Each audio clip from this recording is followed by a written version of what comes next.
Why call Zion? Why bring Ebuka? Because Ebuka, Zion ministry created a mess. They have to come to clean it. A prophet should not be afraid to come out to condemn evil. I've never seen that Ebuka come out boldly to call anybody out. That is what it means to be a prophet. Consider all the prophets in the scripture. Because save souls. People should not bring confusion. Ogechi, both of them are working for the same kingdom. Ogechi Njaka, if we are Onakatoje Tenzu, the Kabarawan, Onana Queen, Oputazione men on assign Zion ministry. Suddenly now, and a music confusion. Onye kakatoka ungu obere ọnwụnwa ọsịkwa afronya je park ije chadibia bịa Zion ministry ọ dịzie ka asị n'ife a decisively onwe ihe akụzi anyị na theology a na-akpọ fundamental option. The moment is shifted, akwa niile anyị ihe niile anyị kwakọsiri yiri awụrụ rubbish. I just want to react to the threat that I received after my last video concerning J Park, Ogechi Njaka, and the saga that whatever that must have transpired between them in the Zion ministry that is creating this chaos in Igbo land and messing up the terrain. Number one, if Ogechi Njaka was not afraid to call Ifeanyi Uba,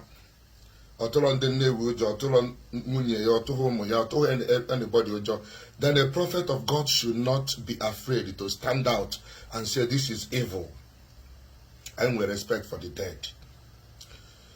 I can't fear any of you. I do more knows on social media. Even the way the coalition on the voice that more view, and the world is crazy. They listen to you people more.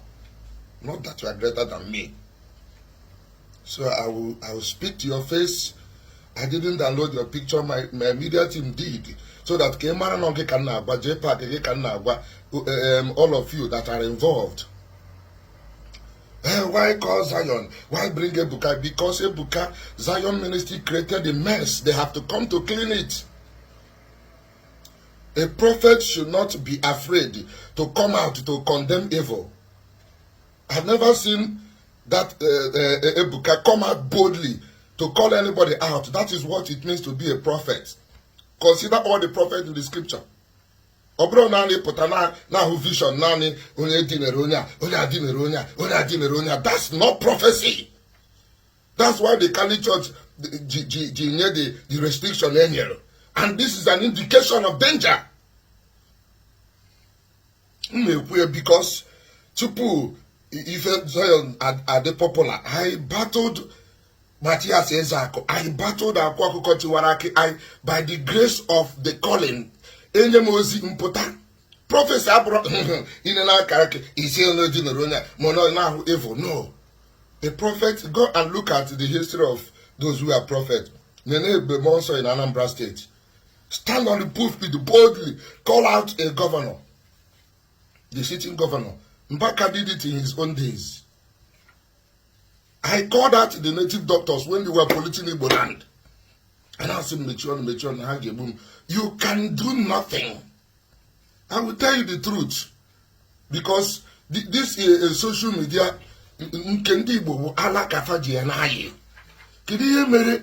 Somebody somebody I'm not calling you hopeless and worthless in the sense of whom you are as a person, but what you are doing is rubbish. I don't know what you are trying to protect. There is no integrity. Ogechi Pota call a dead man. Imenka. If you have issue with TJ Park, you deal with him. Ufadu National may defend TJ Park. I have no business to defend him. The last time Uhuria was an event more than 8 years ago. That was okay. It's more than 20 years. I won't have anything to do with him. And unfair today. Okay, Nemu said, thank you. I won't hold any discussion with him because the young man, Roraro, is a native doctor. He just Dubai. He just dialogue with native doctors. A Batana church. If you come to my church, I will tell you to go and publicly denounce the native doctor before I deal with you. For Zion Ministry to have a business with Kenifan Akwe Park, the business with people like Ogechi Okeke, they have to come out and denounce them. Otherwise, there is big question mark there. Here and na to aka. It's nothing. It's not jealousy. I'm not jealousy of anybody that's in Nka. Ebuka 5,000 cannot equal a Catholic priest. Igbo, get it into your head. Ebuka, Zion, 5,000 pieces of him cannot equal a Catholic priest of them today. So no matter if you know it, you know peace. So let us begin with this. You know, say you want to drag me, come out to drag. I'm not afraid of any of you. Anything what you want to do. Obo na ndebi fan your body didn't drag you. Then I should not be afraid to tell you that what you're doing is rubbish. Obo go no walk Okonguru, a sitting senator, and you're not a queen. You are fooling yourself. Address things properly. So Ebuka should come out and clear the mess. The influencer, the good man the J Park, and I told J Park Ojo.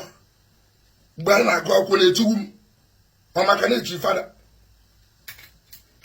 You people should go and address yourself. What I said it with complete consciousness. Your picture was there so that you know I'm talking to you. If it pains you, then put your own video and tag me. And once in the and I say, you can anything fear. So bring it on. God bless you. Nkembu Nkuru, I spoke like an Igbo man Ugonya Mama Puroku Onu Usiri Idu Noku na ba anyị bụ Igbo. So Ekusigome now, let me talk like a Kali priest who is also a prophet of God. All through me Kachuku Jiziozi in the entrance of last year concerning syncretism. Nya mmadụ iweta ọchịchịrị n'ihe na-efuzie. Na-aga enwe n'ọgwụgwụ oge a people ga-eje adari ndị native doctor abadari ndị ụka pụtazie si unu na nwezi ihe o mere onye ọbụla gba n'ala enu ya ịfụ nwanne yi. The agents and they use the people not on the forefront bụ J Park bụ nwanne nwoke. Oh, is my brother from Umuhamabani. He's an agent that is being used to neutralize the intensity of what you are doing. Ojenye and different native doctors and Kori Opotakwa Ojen Zion minister. I saw him there. That's why I call out Ebuka to come and address the issue. Onu kwesịrị n'okwu na nabanye because anyị so na ndị nọ na media nwa na-agba mbọ save souls. People should not bring confusion. Ndị ọzọ dịka Ogechi, both of them are working for the same kingdom. Ogechi njaka ifu ya ọnakata oje tenzu dịka agbara nwanyị ọ na-akpọ ya queen. Ọ pụtazi ọ na-eme na ọ na-assign Zion ministry. Suddenly now a na-enwezi confusion. Onye kakata ụka onwe obere ọnwụnwa ọ sịkwa afụrụ onye a J Park ijecha dibịa bịa Zion ministry ọ dịzie ka asị na ife a decisively. Onwe ihe akụzi anyị na theology a na-akpọ fundamental option. The moment is shifted, akwa niile anyị ihe niile anyị kwakọsiri yiri awụrụ rubbish. So we shan't allow you to mess up our religion. We are not defending religion because of just being religious, because of the dangers of idolatry. I battled the native doctor ije na nke akwụkwọ tiwara aka ndị anụmanụ na-ebugharị egbe na-ekidnap ụnọ ọ ndị native doctors a na-agwọrọ ha ọgwụ ha ji arụ ọrụ. Ndị anụmanụ na-ezu ori scammers ọ dị so nwere ihe ọzọ ha na-eme ha na-egbu na harvest pass. Anambra messed up. Ese mgba nkịtị ka can we praise both father? No, it's a pity. God called me to this prophetic, and what will give me life is the fidelity to that calling. When doctor as academic, when doctor me different calling. I can't abuse you, Zion ministry, can't insult you, but I hold you responsible for the emergence of Ogechi and J-Pack, which led to the abuse of this our brother Ifeanyi Oba. You might call him names, you might decide to, but I can assure you, you may not be better than him. Ministry God the same ego ka akwụkwọ konwekwa ọ na-ebi ndị mmadụ moto ọ na-eke ọ na-eme ọgọ. There is no difference.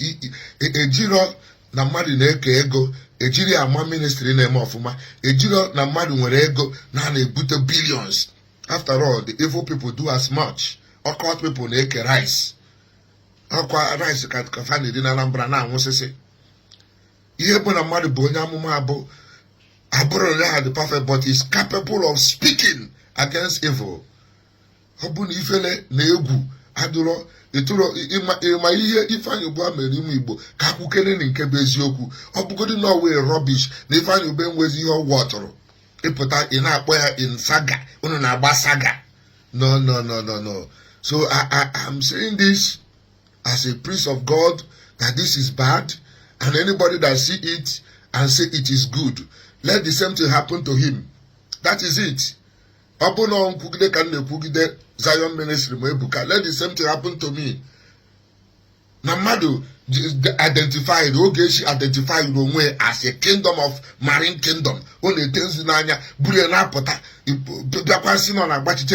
and you working with the Holy Spirit, irritated. You are not irritated. Then there is a question mark. No matter the number of people that come, no matter the billions they give you, there is a question mark there.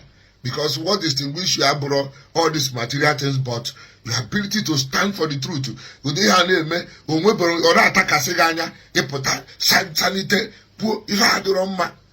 Zion Ministry is disassociated with it.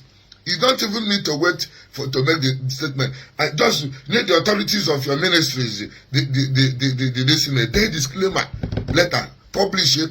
This rubbish was if we only are barrel and apple, or just in the he deceive and don't deceive.